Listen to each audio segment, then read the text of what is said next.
آیا کریمہ جو سب سے پہلے نازل ہوئی تھی اس کو میں نے آپ کے سامنے تلاوت کیا۔ ارشاد فرمائے اقرأ بسم ربک الذی خلق،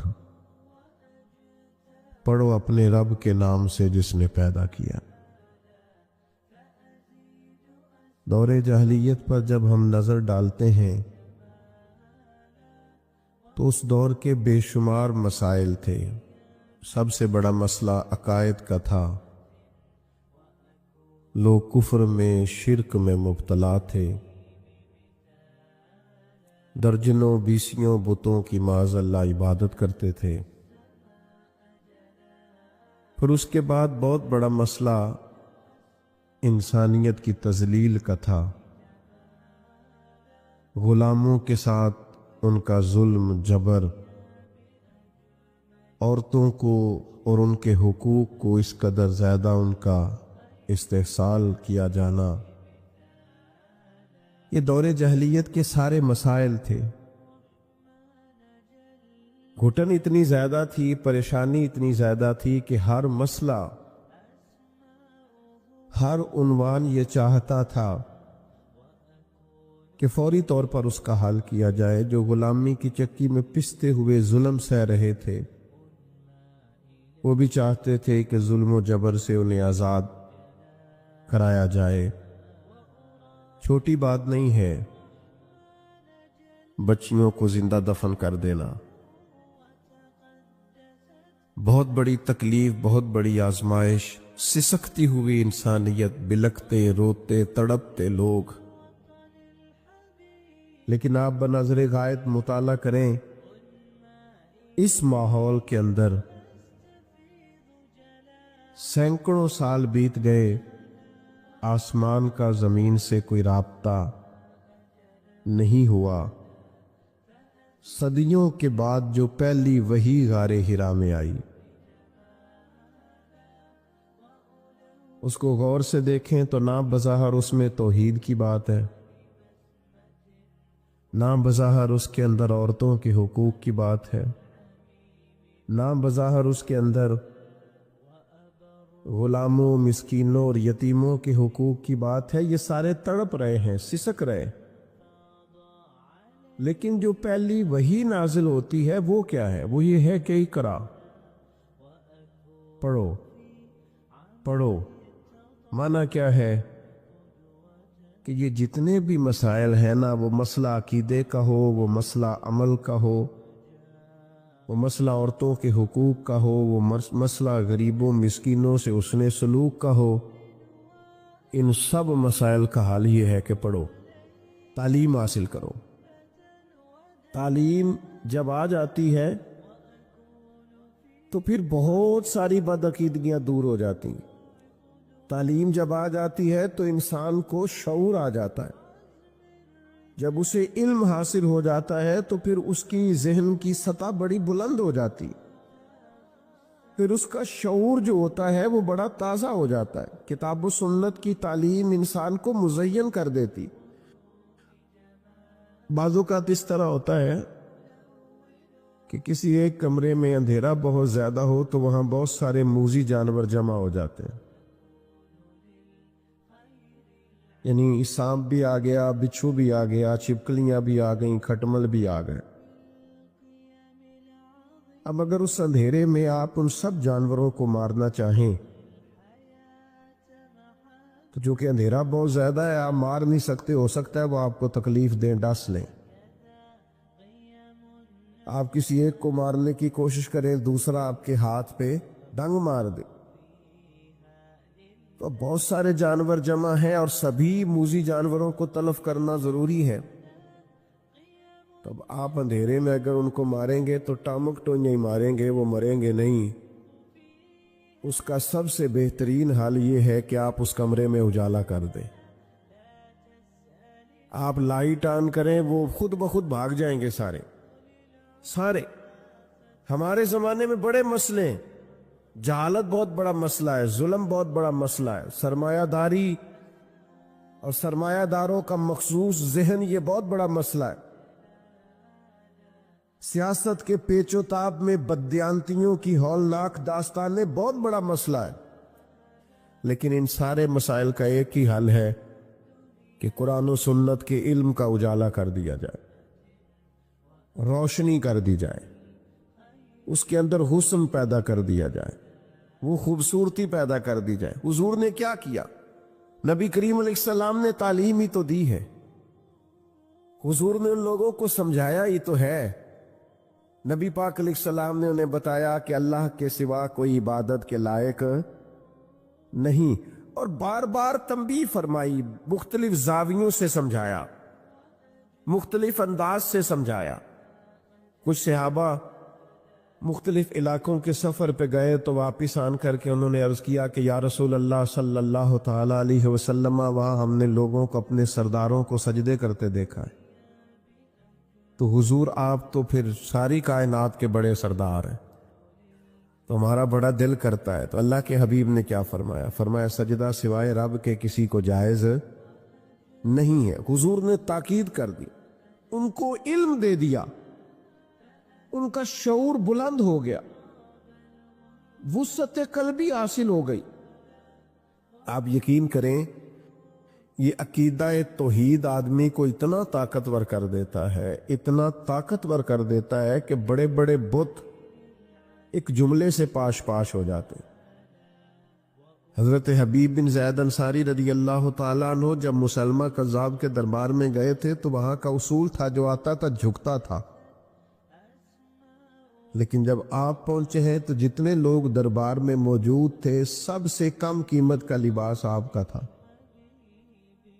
سب سے سادہ انداز آپ کا تھا، سب سے سادہ قسم کے گھوڑے سے آپ اترے تھے، لیکن چونکہ جو جاتا تھا جھکتا تھا، حضرت حبیب بن زید انصاری اترے، نیزہ زمین پہ رکھا، اپنے رب کا نام لے کے جب انہوں نے گردن اٹھائی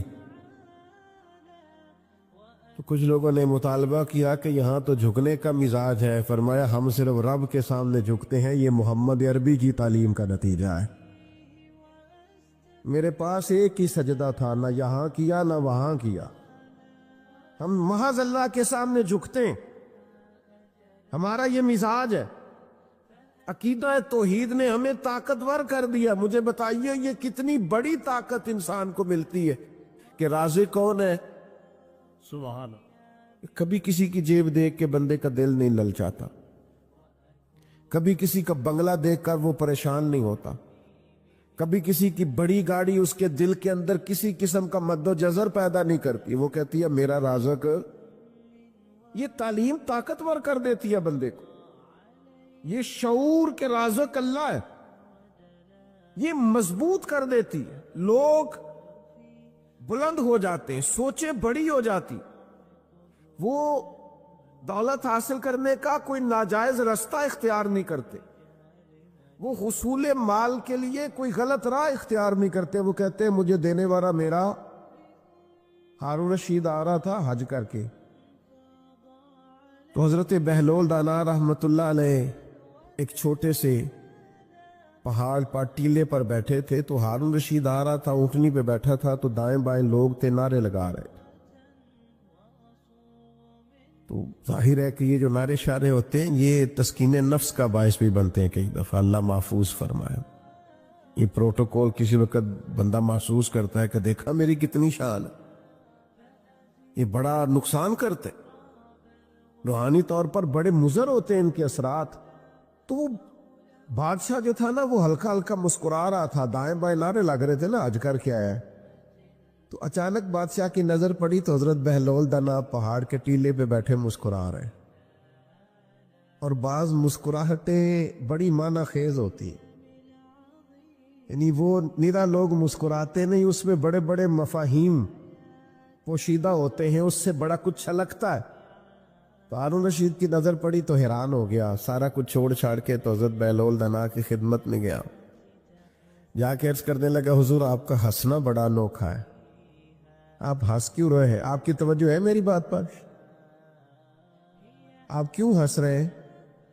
تو حضرت بہلول دانا ہنسے اور کہنے لگے ہنس رہا ہوں تیرے خوش ہونے پر کہ یہ جو تیرے لوگ نعرے لگا رہے ہیں نا، یہ تجھ سے پہلے کسی اور کے بھی لگاتے تھے، اور تیرے بعد انہوں نے کسی اور کے بھی لگانے ہیں، تو کہاں خوش ہو رہا ہے؟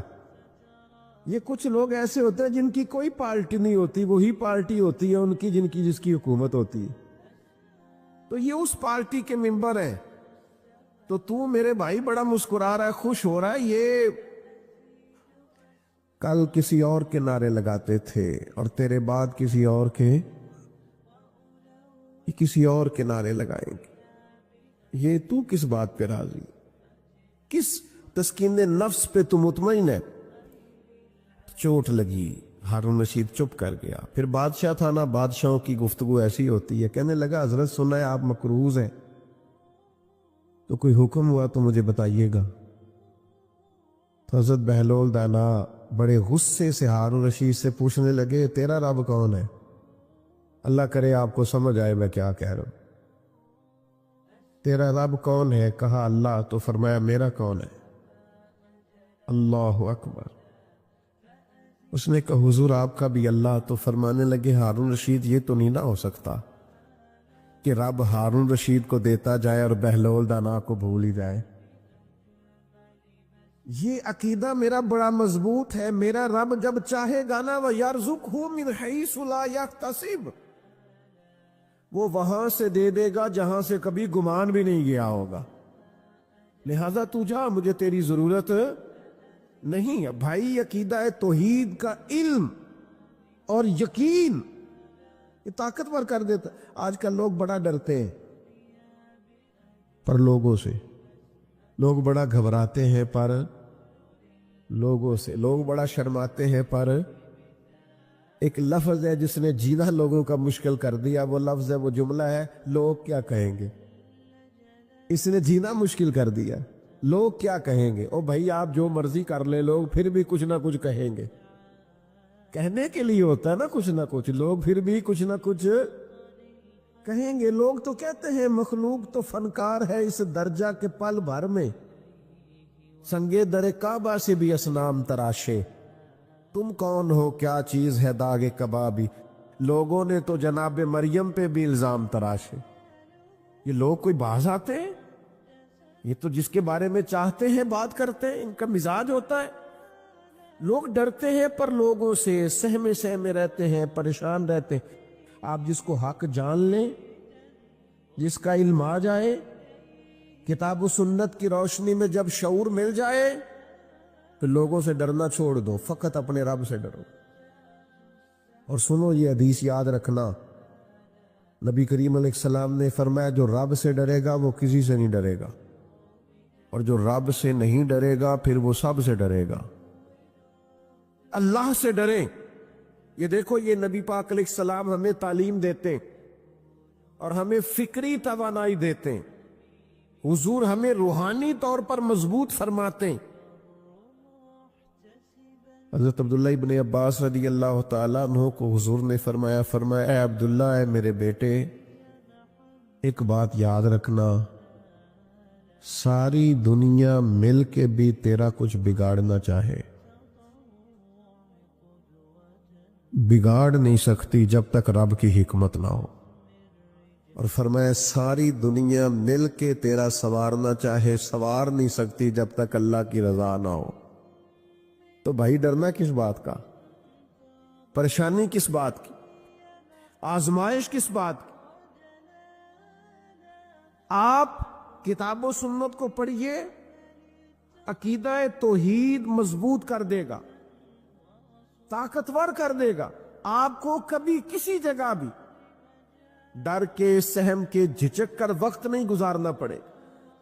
آپ مضبوط افکار کے مالک ہو جائیں گے، آپ کو فکری توانائی ملے گی۔ شرط یہ کتاب و سنت کو پڑھیں، تعلیم یہاں سے لیں، اللہ رسول کے ارشادات کی روشنی میں اپنے معاملات کو مرتب کریں، طاقتور ہو جائیں۔ میں آج دیکھتا ہوں لوگ تیزی سے ڈپریشن، انزائٹی، ذہنی تناؤ، دباؤ اس کا شکار ہو رہے ہیں۔ کیوں؟ اس لیے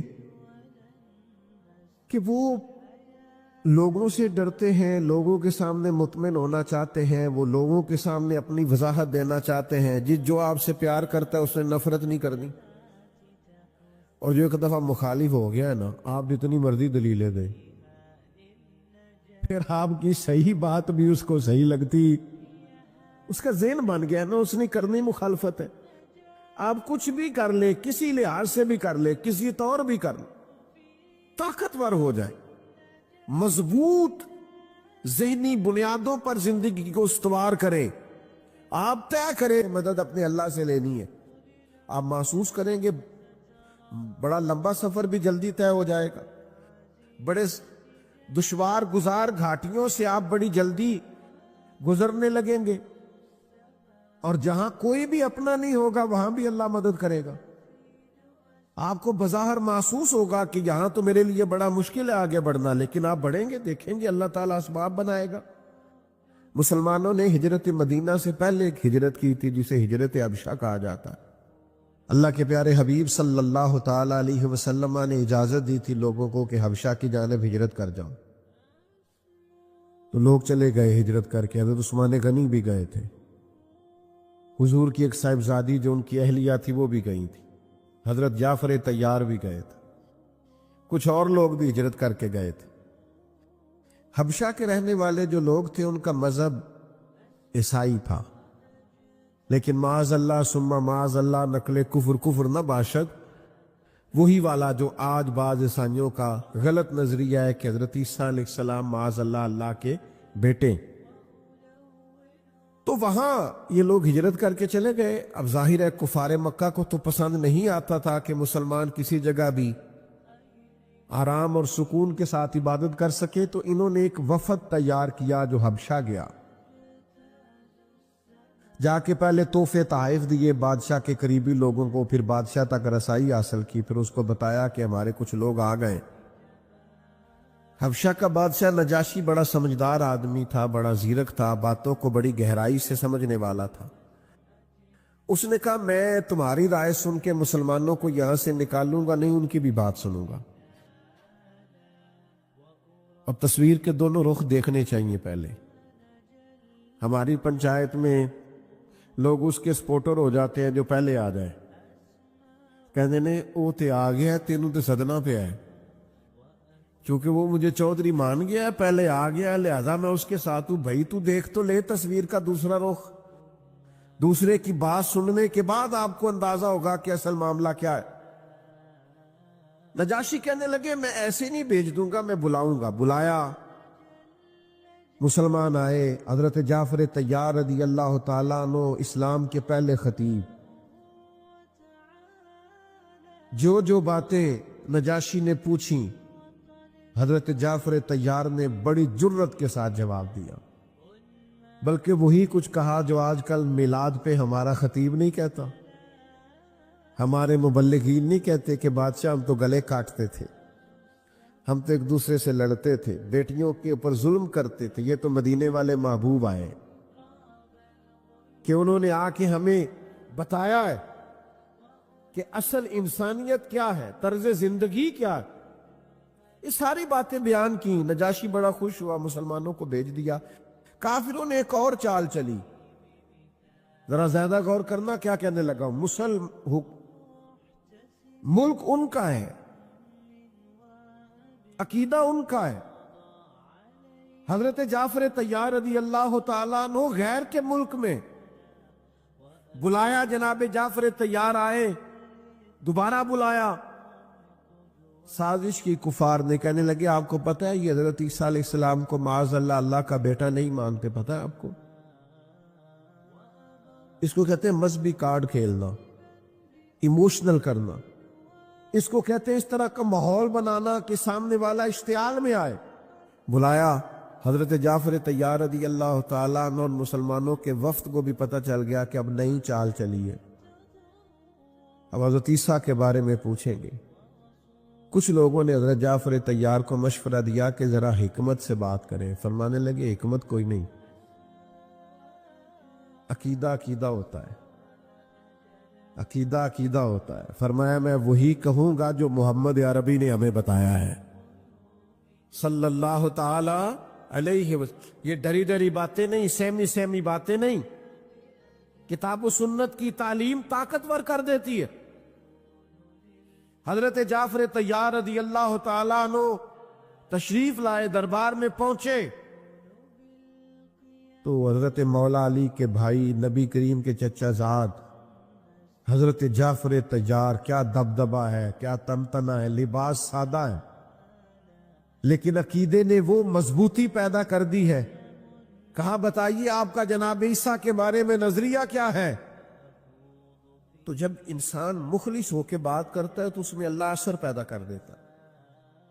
لفظ تاثیر سے بنتے ہیں، تلفظ سے نہیں. اہل دل آج بھی ہیں اہل زبان سے آگے. کچھ لوگ ایسے ہوتے ہیں جو اتنی گہرائی سے بات کرتے ہیں کہ سنا ہے بولے تو باتوں سے پھول جھڑتے ہیں. تو چلو بات کر کے دیکھتے ہیں. کیا حسن ہے، کیا گفتگو ہے جناب جعفر طیار کی، کیا ولولہ ہے، کیا انداز ہے. بادشاہ نے کہا آپ کا عقیدہ جناب عیسیٰ علیہ السلام کے بارے میں کیا ہے؟ تو یہ کتاب و سنت کا شعور انسان کو اس طرح کا طاقتور بناتا ہے. حضرت جعفر طیار رضی اللہ تعالیٰ عنہ فرمانے لگے عقیدہ وہی ہے جو اللہ کے قرآن نے بیان کیا ہے اور مدینے والے کے فرمان نے بیان کیا. کہا کیا عقیدہ ہے؟ فرمایا ہمارا عقیدہ یہ ہے کہ حضرت عیسیٰ علیہ السلام اللہ کے بندے اور رسول ہیں، جو کواری پاک مریم کے بطن اقدس سے بغیر باپ کے اللہ کے حکم سے پیدا ہوئے. بڑے بڑے مذہبی پیشوا بیٹھے تھے جو سارا دن لوگوں کو بتاتے تھے کہ معاذ اللہ حضرت عیسیٰ اللہ کے بیٹے. ایک عجیب سی خاموشی چھا گئی، ایک عجیب سا ماحول بن گیا کہ جو ملک پورے کا عقیدہ یہ تھا، اس میں ایک شخص کی آواز حق گونجی اور یہ رویہ. اب بولتا کوئی کیسے؟ سب کا خیال تھا کہ بادشاہ سلامت اس پر تبصرہ کرے. تو بادشاہ نے زمین سے ایک تنکا اٹھایا اور کہنے لگا میں نے بھی تورات پڑھی ہے، میں نے بھی انجیل کا مطالعہ کیا، میں بھی آسمانی کتب کا جاننے والا ہوں، میں نے بھی صحائف دیکھے ہیں. کہنے لگا جو حضرت جعفر طیار نے جناب عیسیٰ کے بارے میں کہا ہے، نہ وہ اس سے ایک تنکا زیادہ ہے نہ ایک تنکا کم ہے. یہ حق کی فتح. ہمارے ہاں نا آج مصلحت کے نام پر، حکمت کے نام پر، دانائی کے نام پر ہم نے ہر چیز کو ختم کر دیا. ہمارے اندر وہ طاقت ہی نہیں، وہ شعوری پختگی نہیں، وہ مزاج کے اندر ولولہ ہی نہیں، وہ خاص قسم کا جذبہ ہی نہیں، وہ وارفتگی نہیں. ہم سمجھتے نہیں چیزوں کو. میرے عزیز چھوڑ دے لوگوں سے ڈرنا، طاقتور ہو، ذہنی طور پر مضبوط ہو. یہ مضبوطی کہاں سے آئے گی؟ عبادت مضبوط کرے گی، مصلی مضبوط کرے گا، اللہ کا ذکر مضبوط کرے گا، درود و سلام مضبوط کرے گا. قرآن مجید پڑھو گے مضبوط ہو جاؤ گے. نبی پاک پر درود پڑھتے جاؤ گے تو چاروں جانب اللہ کی رحمتیں برستی جائیں گی. طاقتور ہو جاؤ گے، مضبوط ہو جاؤ گے، فکری توانائی آئے گی. میں آپ کو ذمہ داری سے بتاتا ہوں، اگر ہمارے بچے قرآن پڑھنے لگیں تو انہیں والدین کا ادب آ جائے، انہیں ادب آئے گا. انہیں پتہ چلے گا کہ رب نے قرآن مجید میں کہا ہے مجھ سے دعا مانگا کرو، رب ارحمہما کما ربیانی صغیرا. انہیں سمجھ آئے گی کہ اللہ نے قرآن مجید میں فرمایا ہے وبالوالدین احسانا. انہیں سمجھ آئے گی کہ ایک شخص جہاد پہ جا رہا تھا، جہاد پہ، اور اس نے آن کر کے عرض کی یا رسول اللہ صلی اللہ علیہ وسلم میں جہاد پہ جانا چاہتا ہوں. فرمایا تیرے ماں باپ بوڑھے نہیں گھر میں؟ حضور وہ بوڑھے ہیں. فرمایا جا کے ان کی خدمت کر، تجھے گھر بیٹھے اللہ جہاد کا ثواب دے.